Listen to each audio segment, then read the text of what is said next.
Hello, and welcome to today's Heart and Stroke webinar.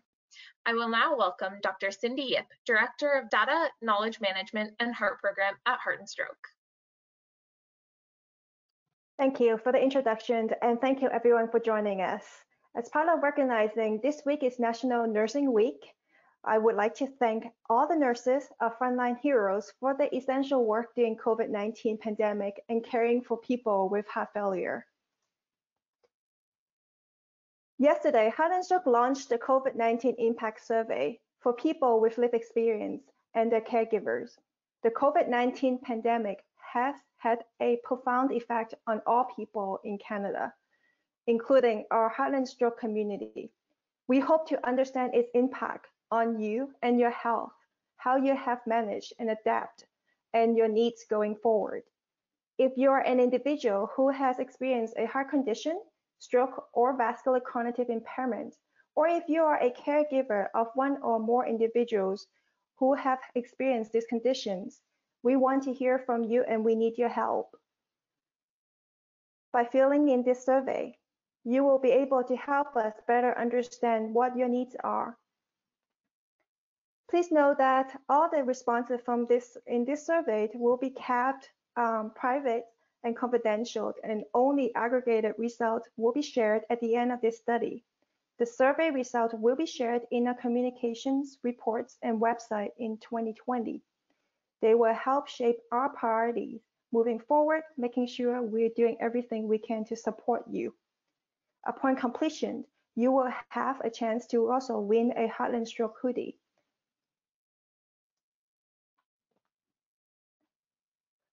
In support of the second National Heart Failure Awareness Week, today's webinar is part of our NS efforts to improving the outcomes and care for people living or caring for heart failure.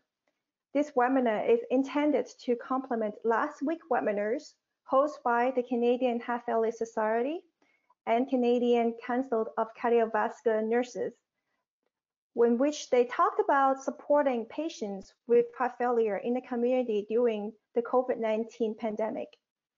It also complements the first patient-led education workshop co-host with Heart Life Foundation, in which we have provided practical tips for people with lived experience to support their psychosocial needs. We want to thank all our partners. In today's webinar, we extend the conversation and the discussion on psychosocial needs through the lens of healthcare providers and clinical researchers. Our speakers will highlight current scientific findings on COVID-19 pandemic and how it may impact heart failure management. In addition to COVID-19 direct impact on heart failure, our speakers will also discuss the indirect impact, especially focusing on the needs and the impact of psychosocial health for people living with heart failure. We will end this webinar with a brief overview of new strategies in managing the health of those with heart failure during these challenging times and answer any question the audience may have. To introduce our panel today, we have Dr. Gavin Oudit. Please advance slides, please. Who is a professor at the University of Alberta in the Department of Medicine. He completed the clinical investigator program of the Royal College of Physicians and Surgeons of Canada, followed by completing training in adult cardiology at the University of Toronto and a fellowship in the molecular biology of heart failure. He is also currently a Canadian research chair in heart failure and director of the Heart Function Clinic in Edmonton, Alberta. And today we are very lucky to have him to talk about some of the molecular aspect of COVID-19 and heart disease and how it can impact heart failure management. Along with us, as I mentioned, the social cycle supports and needs for heart failure patients is very important. So we also have Dr. Adrienne Kovacs, who is a clinical psychiatrist and has fully integrated her practice and research during her entire career into cardiovascular care. She was a psychiatrist with the Peter Monk Cardiac Center at the University of Health Network in Toronto, and recently she has moved to Portland as the Director of Behavioral Cardiovascular Program at the Knight Cardiovascular Institute at Oregon Health and Science University. She's also Associate Professor in the Department of Medicine. Many of you have seen various news headlines on COVID-19, cardiovascular disease, and stroke. Some on its potential link with heart failure medications such as ACE inhibitor. Some speak about cardiac injury observed in COVID-19 patients, and other on its impact on our mental health, leading to an increased demand in psychosocial support. To start, I will turn this presentation over to Dr. Gavin Oudit, who will speak about the science behind the link between COVID-19, cardiovascular disease, and stroke, and how it changes clinical practice for heart failure care during this pandemic. Next slide, please. And over to you, Gavin. Okay, great. Thank you very much for that, Cindy, that kind introduction. And it's a great honor to be doing this webinar today.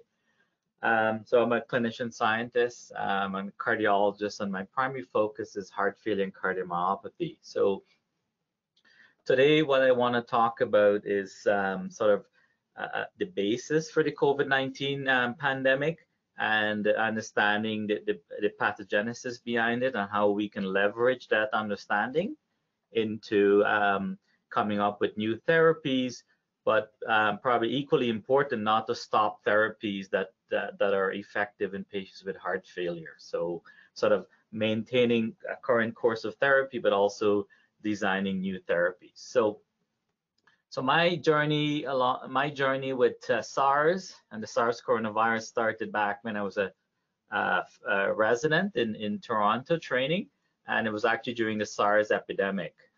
So Toronto and Hong Kong were the major cities affected, and particularly in Toronto, there were over 30 patients that unfortunately succumbed to SARS. And so we were actually able to look at their autopsy samples that we collected from those patients. And as you can see on this slide here, so the SARS coronavirus is an updated version of the original SARS virus. And this virus clearly is more detrimental than the original SARS virus. And one of the reasons for this, there are several reasons, but one of the key reasons is that it's so much better at binding to its receptor. Now, its receptor for this virus, it's called angiotensin-converting enzyme 2.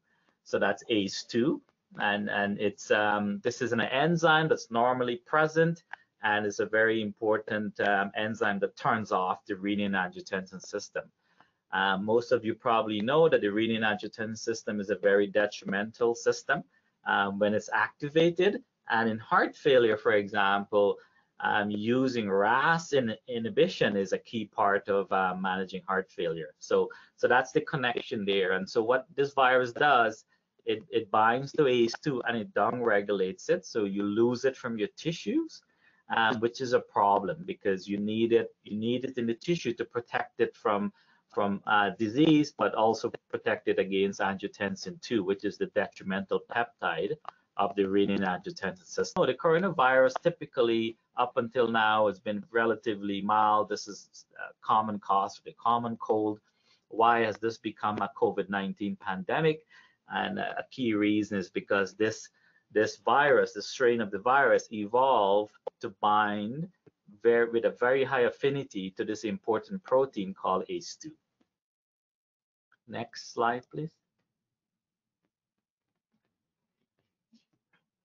Okay, so this is just shown very nicely here of why we're concerned about this. So if you look at ACE2 there in the top panel, you can see it breaks down the bad peptides on the left into the good peptides on the right. So you go from a state of injury to a state of protection. So when you lose ACE2, this is bad. Okay, you lose you cannot turn off the renin-angiotensin system, and you lose the protective effect in the cardiovascular system, in the lungs, in the kidneys, in the gut. So importantly, ACE2 is a protective mechanism. So this has also been controversial because both ACE inhibitors and angiotensin receptor blockers as you know, upregulate ACE2 levels. And this in the setting of heart failure is very good, okay? So on the bottom there, you can see why the SARS coronavirus is so deadly. You can see it binding to the tissue ACE2. So what's in the tissue where it's working, it's binding there, and it's activating an enzyme called ADAM17.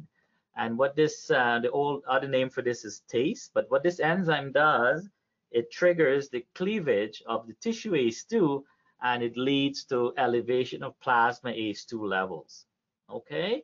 So you're losing ACE2 from your tissue. It goes into the plasma, where it's not having much of a therapeutic response. Now, in that schematic, you can see angiotensin receptor blockers and ACE inhibition blocks that pathway, okay? So you can see that using these drugs are helpful because they protect ACE2 at the tissue levels and prevent the detrimental effects of angiotensin 2. Next slide, please. Right, and this is just a wonderful schematic.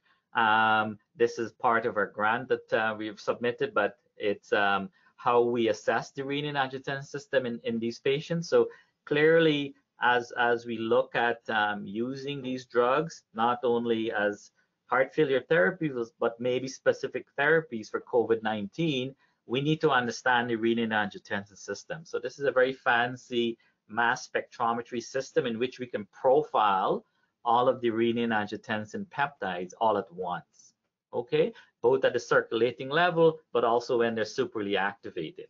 And those levels, next slide, and those levels are important. This is a paper that's under minor revision for circulation heart failure, where we showed that when you have elevation of the good peptide, angiotensin 1 to 7, to the bad peptide, angiotensin 2, your survival in this is done in 110 patients with heart failure. Your survival is a lot better than if you have a lower ratio. Okay, so having that good peptide and less of the bad peptide is really good for heart failure. Now that survival, this is the same message here with hospitalization. Okay, you can see patients that have above the median had less hospitalization compared to those that did not. Okay, so the hospitalization tracks very closely with the mortality, and it's the same overall story. So if you have lots of good ACE2 action with a good peptide, high levels of the good peptide, angio 1 to 7, low levels of the bad peptide, angiotensin 2, you do very well with heart failure. Okay, next slide. So this have been absolutely critical because of the connection that these drugs, both ACE inhibitors and angiotensin receptor blockers, lead to upregulation of ACE2. So there was a great deal of global fear and to be honest, a misunderstanding that these drugs will be detrimental in patients that are receiving them. So patients with heart failure, patients with hypertension, patients with vascular disease. And so that's clearly not the case. And in fact, we from the very upfront, we came out with statements and reviews saying that you know, this is not likely to be the case, and this was really confirmed in these 5 studies. These are 5, you know, retrospective studies, but 5 multi-center studies. The largest of these studies are shown in the top there from Mera et al. That just was published in the New England Journal of Medicine, and they showed that these drugs were not associated with harm. And in this study, they actually showed that ACE inhibitors might be beneficial. So more importantly, all 5 of these studies shows that these drugs were not associated with harm. Okay, now whether they're actually beneficial, we don't know. And this is clearly something we need to study. And I think us and many other colleagues are proposing studies to really assess the renin-angiotensin system and what these drugs can do to it in patients with COVID-19. All right, so that's a nice segue into tackling heart failure. So this is taken from the CCS statement and managing heart failure with patients in the setting of the COVID-19 pandemic. So next slide. Right. So dealing with heart failure, as you know, is a chronic disease. It's a complex disease. It includes many partners from the patient side, of course, the patient, their family members, um, the, us as heart failure specialists, family physician. So they're all nurses, nurse practitioners that are very important. Probably especially important for heart failure. So this is really a comprehensive program in which we assess our patients and we target them for timely therapy, intervention, and we really are trying to maintain optimal health and trying to keep them, importantly, keeping them out of hospital. Okay, so part of that is actually not stopping their angiotensin receptor blockers, not stopping their ACE inhibition, and not stopping their ARNI, so Entresto. So maintaining them on those drugs is a big part of that, and providing them with the support that they need to understand that those drugs were helpful. Okay, and so that's clearly linked to the ACE2 side of things that we have talked about, but the other aspects of the care are quite important. There's the COVID-19 specific issues. For example, obviously, if they get COVID-19, they're likely going to have a worsened outcome compared to a young patient that does not have heart failure. There are, of course, ongoing barriers. Now, those barriers are slowly eroding, and as we slowly return to a pseudo-normal way of life, but those barriers existed not only at the patient level, of course, also at the system level from a healthcare system, but also, of course, the economic impact, which is a key aspect of this. Okay, next slide, please. So as we transition, we deal with this transition in the setting of a COVID-19 pandemic. We have made some important changes, transition in our clinics to a system of virtual care, and that's predominantly telephone follow-up and Zoom meetings. We have had to, we do have a fairly well developed system here for telemedicine, partly because of our geography and being spread over a fairly large province. But that has become actually quite important for us. So telemedicine, the remote. Right, so leveraging remote monitoring. So this has become clearly important. And abruptly, right? So we do not actually have clear-cut evidence that this is actually has had an impact. We have thought about studying this here in Edmonton, but we just have not done that. But with the COVID pandemic, it has completely opened up that question and being able to use remote monitoring. So one of the challenges we have had with remote monitoring and using telemedicine is how accurate is the data that you get. So certainly you can talk to your patients, so that's good. You can get a good history, but when it comes to the physical examination and those kinds of things, then it becomes problematic. So heart rate, blood pressure assessment is a challenge. We have managed to get our patients into local pharmacies and to local health centers to get their vitals checked. And this is of course very critical for heart failure patients. And on some occasions we do have ECGs that are done. In Alberta, because of our Netcare system, we can have ECG done and they can be uploaded into a portal system, which is what Netcare is, and we can be able to see those ECGs. So it's great that we have a fairly good electronic data management system, which is really coming in handy. So test results, blood laboratory test ECG can be uploaded into the system, and that's really helping us. So having a system there is key.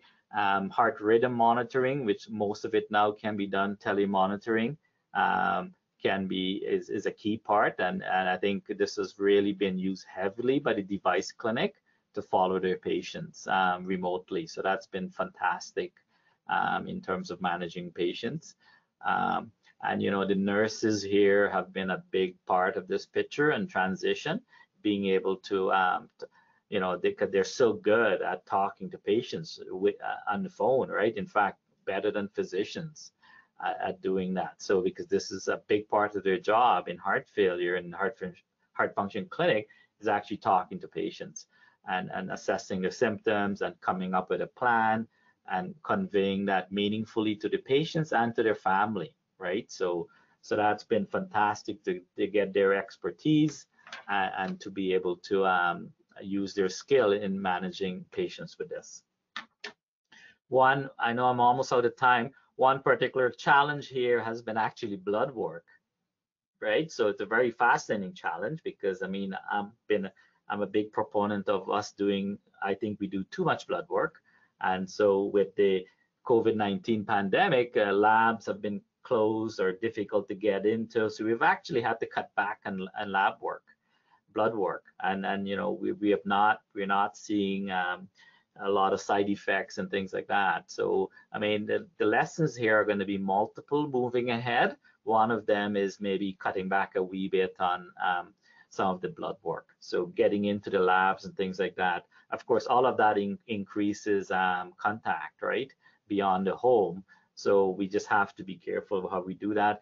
We did put a few patients on home blood collection.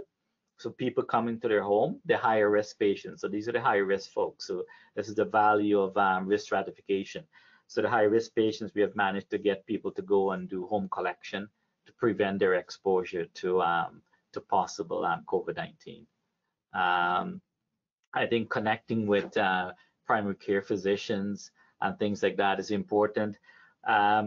Electronic, having education videos and resources online, which we have actually done in the last 2 years here in the heart function clinic, was fabulous and very helpful. So we can refer patients and their family members to look at educational videos and to look at important heart failure management tools. That has actually come in very handy to have them online. So that's a key resource that we have really drawn heavily on in this situation. Okay, next slide, please.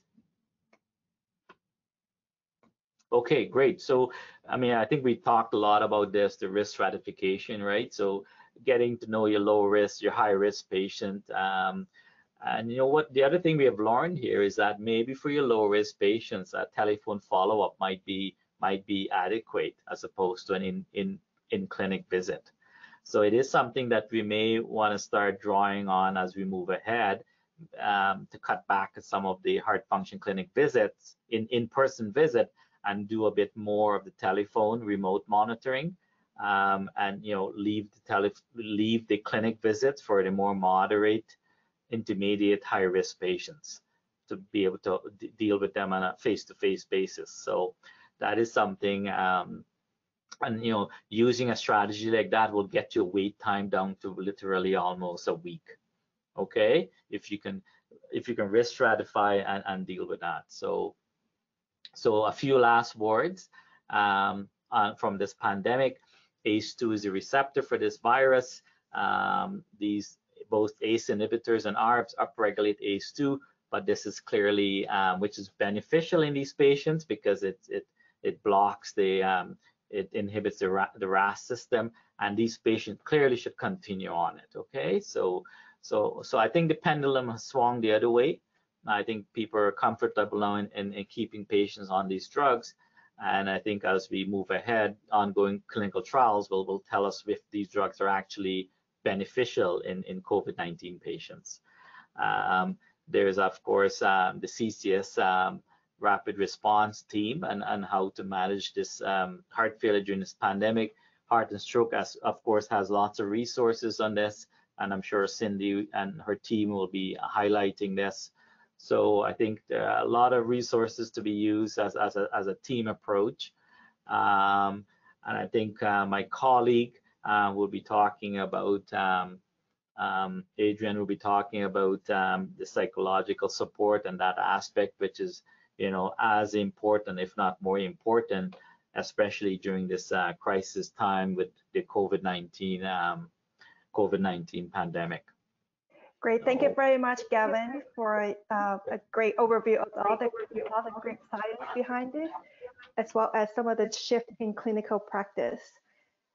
As Gavin has mentioned, in addition to changes in heart failure clinical practice, we also have heard from 209 peer support groups. And during the first patient education workshop that was co-hosted with Heart Life Foundation a few weeks ago, that social cycle support is an essential part of heart failure journey as well. So I will now turn this presentation over to Dr. Adrienne Kovacs to share her expertise on this matter. Over to you, Adrienne. Right. Thank you very much. Good morning or good afternoon, everyone, depending which time zone you're in right now.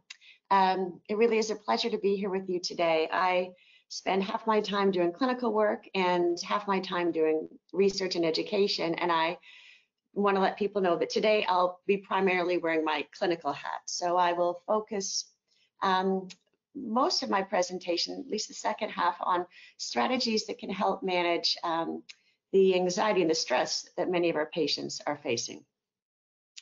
I'll begin by talking a little bit about pre-COVID, what we know about the pre-COVID psychological well-being of our patients and some of their challenges.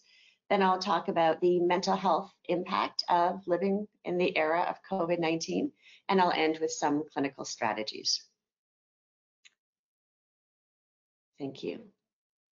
And the next slide, please. We know that our patients face many different challenges, and this is pre-COVID.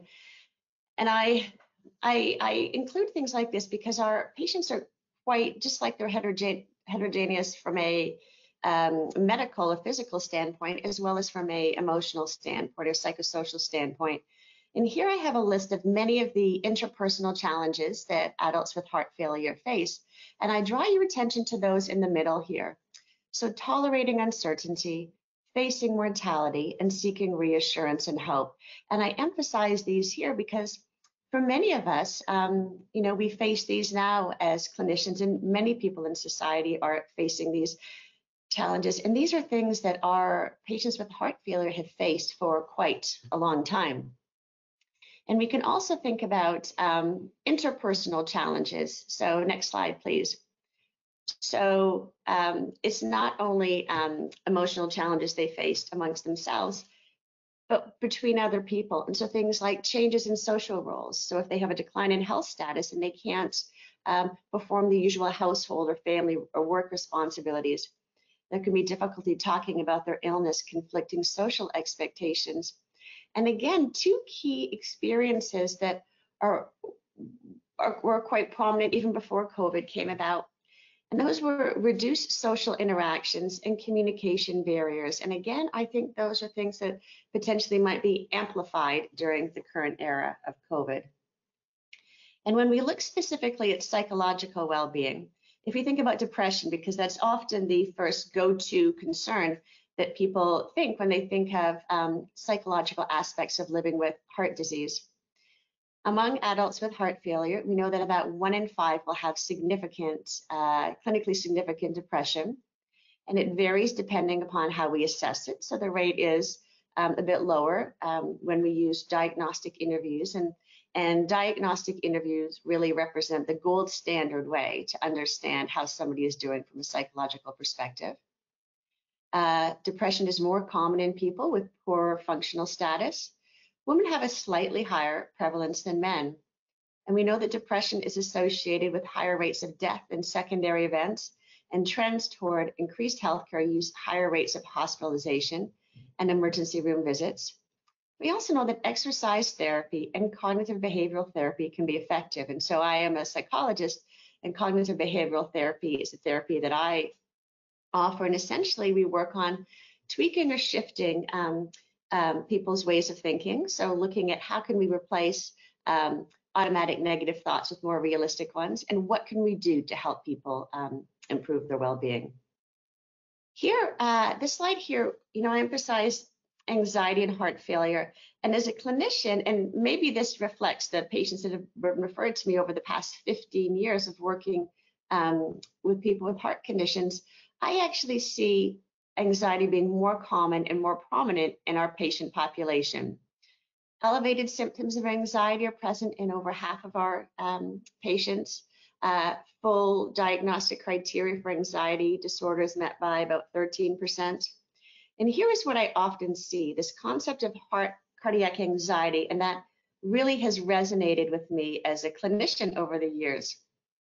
And when we measure it, we think about heart-focused worry and fear. So people might say to me, in general, I'm okay. I don't have difficulty with anxiety about a bunch of stuff, but I can't stop thinking about my heart and what the future holds. Some people avoid strenuous activity, and that may be not only going for a very demanding walk, but some people are very reluctant to, for example, leave the house to go to check their mail if they have a walk down to their mailbox. So many people avoid anything that they think might be detrimental to their heart. There can be heart-focused attention and seeking. So sometimes I will work with people and they say, I'm checking my heart rate a dozen times a day, or I keep checking my blood pressure. And they do that in order to give themselves, I would say, an artificial sense of control. And finally, many people have that safety and reassurance seeking behavior. And so if you click here, my one tip I would mention here is if you are a clinician and if a patient comes to you and if they say, I'm really anxious about my heart, my recommendation is to ask them specifically, what is it that you're worried about? Because oftentimes a patient will have a question and they'll say, I'm just generally worried. And then the response is, well, let's help you worry less. Oftentimes you as clinicians are able to address their specific questions. So if they might say, what is it going to be like if I get a device? Or, if I have to go to the hospital, how will I recover? Or if I go the palliative care route, I'm afraid that I'll never have contact with my cardiologist again. So when a patient informs you that they're worried about the health, ask them specifically what they're worried about. Next slide, please. And I like to emphasize, oh, sorry, there was one before that. Okay, well, so we missed one on cognitive functioning. Somehow that got missed, but I just want to briefly mention that we do know that about 1 in 3 of our adults with heart failure face some kind of cognitive difficulty, often in executive functioning, so that planning, memory, concentration difficulties. And there are challenges associated with this. And I think it makes it very difficult for them to engage in usual self-care activities. We know that anxiety, depression, cognitive functioning, memory are all intertwined. And I think this is particularly important right now in the era of COVID, when we're giving people recommendations, whether it is how to self-monitor at home, or how to let the team know when there's a concern that requires more immediate attention, or how do we do these self-distancing guidelines. I think it's really important to be very clear and specific in our written and our verbal communication to really give them the greatest chance of success at addressing some of these cognitive challenges. And now we'll turn our attention to the impact of COVID on mental health. If we go to the next slide here, thank you. And we often hear in the media, they use this term unprecedented situation. And I understand that this is the case from a public health standpoint. I think from a psychological standpoint, this is the first time that all of us, patients, providers, researchers, and the general public are facing the same health stressor. And I don't recall a time that I've been invited to give presentations directly to patient groups, directly to providers about taking care of patients, and directly to providers about addressing their own challenges during this time.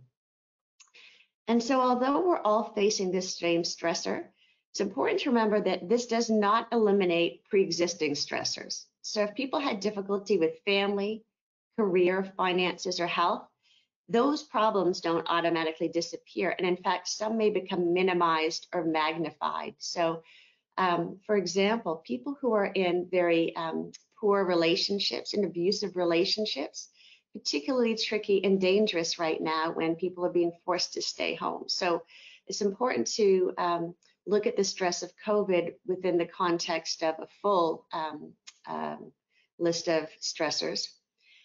And importantly, a common stressor does not lead to common experiences, interpretations, or stress reactions. Next slide, please. I'm a clinical researcher. I'm not a basic scientist. I don't know much about genomics, proteomics, metabolomics. I can't even say all of the omics words. But what I really like is this concept of personomics. And this was written a few years ago. The author said, people have different personalities, resilience, and resources that influence how they will adapt to illness, so that the same disease can alter one individual's personal and family life completely and not affect that of another person at all. And I think we can replace illness in here. So this is true whether we think about people with heart failure, but I think it's also true as we consider COVID. So people respond differently, different personalities, resilience, resources. So right now, this pandemic is affecting people differently. And as I speak to patients and providers, everybody has their own narrative in terms of how this is affecting them as an individual. And on the next slide, we have a list of possible psychological responses. So we are seeing in some people, lower mood, reduced interest in usual activities, lower motivation, increased irritability, reduced concentration, problem-solving ability, efficiency. And so I would say that this is a big one. People are saying that it's taking them longer to do things, that they're feeling a little scattered. So it's they're just a little less efficient and productive than they used to be. Certainly there's increased stress, worry, anxiety. Loneliness is a big concern, particularly for people who either had active social lives before or older people who we know are more susceptible to loneliness. Fear, apathy, feeling hopeless, helpless. There's a general sense of fatigue. Some people are confused by what the guidelines mean and keeping up with the changing information. We see pessimism, so a sense of negativity about the future. And I also emphasize here that for some people, we do see some optimism, and some people are experiencing psychological well-being during this time. And we see this variation as a reflection of many factors. So pre-COVID physical and psychological well-being. For many people, if they were struggling psychologically beforehand, this is going to be more challenging right now. Geography and living situations. So if somebody is living in an assisted care facility, might be particularly fearful right now. Different if somebody is living in one of the hot spots versus otherwise. Personality can change things. So if somebody is very extroverted versus introverted. So I've talked to some patients, and I'm doing telemedicine right now. And I begin by saying, how are you doing? How are you coping? And there are some people who've said, actually, this kind of is my thing. I'm actually happy to be home puttering around the house right now. So certainly our personality factors impact adjustment. The extent to which we've been personally affected by COVID. So whether somebody has the diagnosis or they know somebody who has the diagnosis, or they live with somebody, or they themselves are essential workers and are afraid of bringing this home or catching it themselves. The impact of COVID on daily activities and future plans, and also one's ability to engage in usual coping strategies. So for some people, some of our patients might have said, I cope by being physically active and going to the gym or going swimming a few times a week. And those aren't activities that they're able to engage in right now. Some people might say, I cope by spending time with really good groups of friends, and I can't do that right now. So when we think about this variability, I'd really like to emphasize the fact that there is not one right way to think, feel, or cope. We might feel, think, or cope differently on different days. Different people have success with different coping strategies. And so let's all agree to avoid assumptions and know that the only way that we can know how somebody is thinking, feeling, or coping is to ask them directly. And I'd like to share an observation with you. Before this began a couple of months ago, I would speak to both patients and providers, and patients would talk about stressors, as I mentioned before. So living with uncertainty, coping with declining health status, managing the challenges of living with a chronic health condition. Providers would talk about stresses associated with balancing clinical work and perhaps research, managing the medical record, trying to avoid or manage burnout. And during this time, I've sensed a real empathy in both directions. So patients are being very considerate and empathic toward providers. So when I speak to patients on the phone nowadays, they're saying to me, and how is the team doing? We see this in public. So people are trying to create PPE for our providers, for example. I read yesterday that that the general public's trust and admiration in physicians and nurses has not been higher. Similarly, I hear providers saying, aha, now I understand what it's like to live with health anxiety. And our patients do that all the time. We say to them things like, we know that your health might decline at some point. We just don't know when that will happen. If people have an ICD, we say, you might get a shock. We just don't know that when that will happen. And I think this is a really interesting era where providers are also learning what it's like to live with that health anxiety. So when we think about addressing their psychological needs, the first thing I'll say is that, if you go to the next slide, oh, sorry, I mentioned this here. So this was an editorial that was published a few weeks ago in New England Journal of Medicine, talking about, the authors wrote about mental health and the pandemic. And they said that the COVID pandemic has alarming implications for individual and collective health and emotional and social well-being. They wrote that in addition to providing medical care, already stretched healthcare providers have an important role in monitoring psychosocial needs and delivering support to their patients, healthcare providers, and the general public, activities that should be integrated into general pandemic care. I 100% agree that that psychosocial support should be integrated within general pandemic healthcare. I also firmly believe that psychosocial support should be fully integrated into general cardiovascular care. I do have a concern, though, with this underlined bit here. If we can just go back for one moment, when it mentions when we talk about the already stretched healthcare providers. So I think that it is very overwhelming if we're telling already stretched cardiovascular healthcare providers that they have to do a lot more. So to me, again, this is evidence or impetus that we want to expand our cardiovascular team to include mental health providers. Next slide, please. So first steps, really simple things to normalize these emotional reactions. So we can practice statements like this. Many of our patients will struggle with low mood or anxiety at some point in their lives. It's hard to imagine a person not finding this difficult. We understand that living with heart failure or the stress of COVID can affect a person in many ways. We are here to support you. Even patients who are strong, independent, and resilient sometimes struggle with low mood and managing stress. So let them know that it's not a sign of weakness to be emotionally impacted. And finally, I really admire how you give them a compliment. I really admire the way that despite these challenges that you're still keeping up with your medication regimen. When we think of coping strategies, we can divide them into behavioral, cognitive, and physical. In terms of behavioral strategies listed on the next slide, we begin, it's important to acknowledge that we already ask a lot of patients. So we have this list of things we ask people with heart failure to do. So adhere to their medication, exercise, a diet, and now we're adding on social distancing practices. So I think it's important that we avoid overwhelming patients and providers when we talk about coping strategies, and we consider whether there are one or two things a person can try.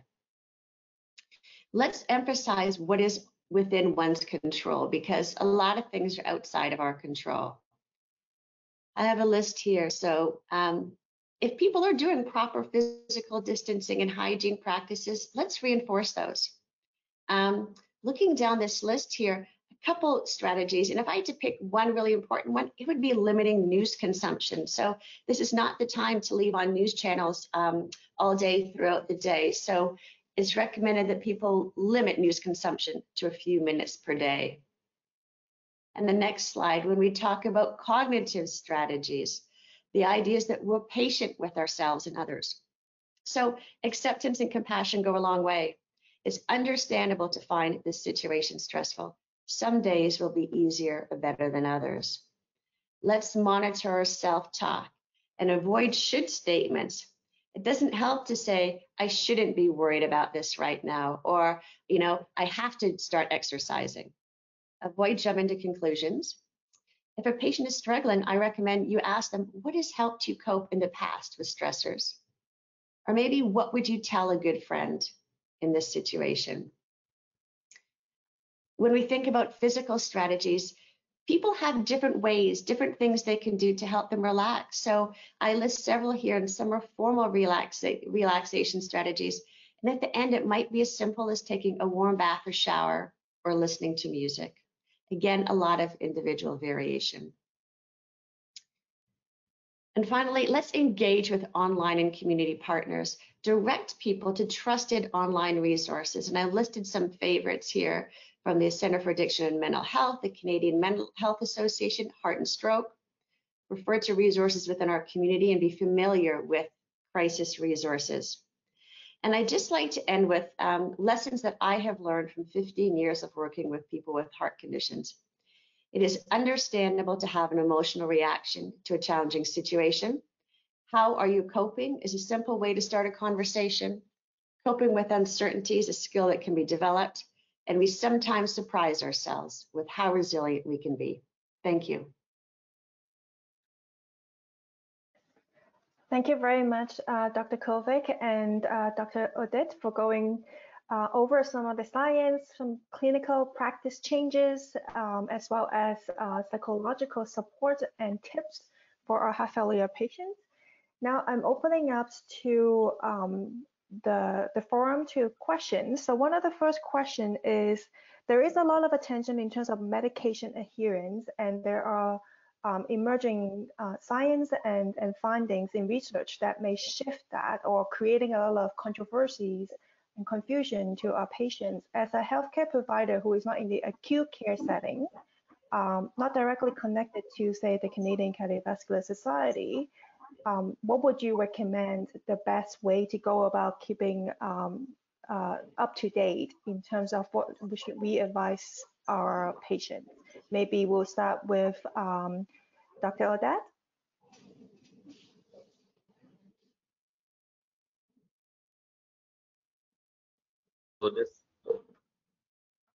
So adherence is critical. Adherence to medical therapy, adherence to lifestyle therapy, and as Dr. Kovacs indicated, this is clearly also linked to your mental health. So we know from many studies that adherence to medical therapy it's key. Heart failure, there's often at least you're looking at bare minimum of 4 or 5 medications that patients are on. This could get up to 7 or 8.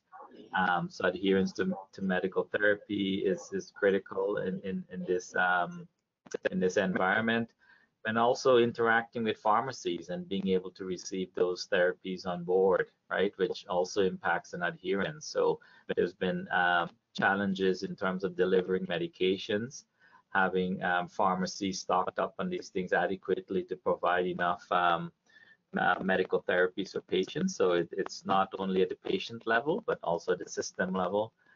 So adherence to medical therapy is critical, and of course to device therapies. But probably the most important challenge is lifestyle, right? How do you exercise? If you cannot leave your home, you cannot go to cardiac rehab. We have not been able to do cardiac rehab because patients, everything has been put on hold, right? So it's turning your home into a bit of a mini gym, right? And to be able to do the basic exercise at home and other lifestyle changes. So I think getting the proper food at the grocery store, diet is a big part of lifestyle changes. That's also been challenging. So I think being adherent to medical therapy and lifestyle changes are critical that they are challenging during these times. Great. I know the audio is cutting out a little bit. We'll make this a little bit briefer, and we'll address some subsequent questions in our webinar in the next couple of weeks that you'll be also able to ask our experts. I guess maybe one last question is for Dr. Kovacs. You have gave some very great tips on conversation starter on one of your slides for healthcare provider. Any other tips you can provide to our nurses and healthcare practitioner where they may not be fortunate to be in a clinic with a psychiatrist or a psychological health provider expertise on staff? How can they fit into that in their already very rushed appointment to get to the piece about the patient's mental health aspect? Yeah, so I think that most clinics do not have integrated psychologists, psychiatrists, counselors, clinical social workers. So I think I'll talk about two different ways I think about this. The first is I always say you don't have to be a mental health professional to make a difference. And so I think that emotional support, just show evidence of caring, listening can go a long way. And so sometimes, oftentimes somebody will get referred to me and I do a hour-long assessment. And at the end they say, I've spilled my guts. Do you think there's something wrong with me, or am I crazy the way I'm thinking about it? And I never use the word crazy. I don't use the word normal, things like that. But I always say, it's really, given your history, I'd be surprised if somebody didn't have an emotional reaction to all of the things you're going through. And you can see them relax and kind of exhale. And so even something very simple as normalizing concerns, showing caring, saying we're here for you can go a long way. So, and I think that nurses, NPs, allied health professionals really have an opportunity to do this because they often have more repeated or ongoing contact with people. So there's a lot they can do. And I will tell you that patients really respond well to that. So they develop bonds with their nurses and NPs that are really very, very heartwarming. At the same time, and I think even getting back to Dr. Oudit's earlier comment, I think that this situation is really highlighting the necessity of integrating mental behavioral health care within cardiovascular programs. So realizing that we can't expect physicians, nurses, NPs to be providing all of this, and we need to get creative in terms of how we do it. So I actually am hopeful that when we move past this, that some of the lessons learned, we continue and we hold on to that information moving forward. So whether it's continuing to offer telemedicine as an option, expanding the care team to provide comprehensive care that does include psychosocial well-being, I'm optimistic that will improve, that we will learn lessons during this really challenging time. Great tips there. And last question, back to Dr. Oudit. You mentioned about exercise. So one of your audience is curious to know, how are you making sure that your patients are safe when exercising on their own at home? Well, yeah, great question. Very challenging. Obviously, doing it in the presence of a family member would help, right? So having that type of monitoring. I mean, certainly with cardiac rehab, as our patients exit cardiac rehab, we do transition them to a home-based exercise program. So, I mean, we would, so a large fraction of our patients would have some sort of exercise program at home, so that they're already accustomed to. So that should help. If they do not, and they're trying to set this up, obviously, advice from physiotherapy from the cardiac rehab center would be important, including possibly virtual communications from the rehab center, right? I mean, it's something we haven't really explored, but can you have someone there providing virtual input into your exercise program as you're exercising at home? So that is that's another challenge, but maybe also an opportunity to be able to connect with someone from a rehab center as you exercise from home. But clearly, of course, starting off at a low level, having a family member around to give you that confidence. You know, check monitoring your heart rate, of course, and being aware of your symptoms are going to be important. You know, and starting slow and progressing.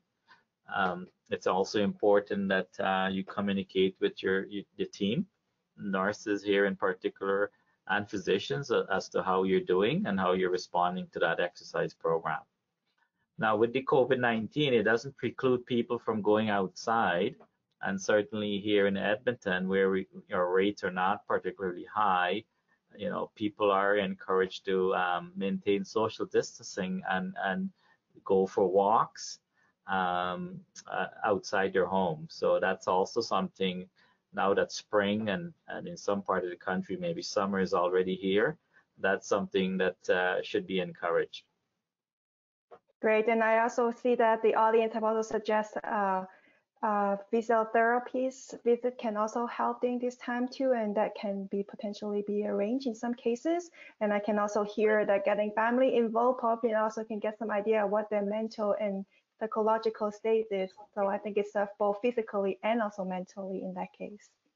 Yeah, and some of those visits can be done virtual too, right? I think we just have to be creative. We have to be very creative how that care is going to be delivered. So wonderful. Well, we packed a lot in this 1 hour, and thank you very much for everyone's patience with the audio issues as well. We will be cleaning up the recording and post it on our website, so hopefully the recording will be a little bit clearer. Once again, thank you for our speakers and the audience for joining us today.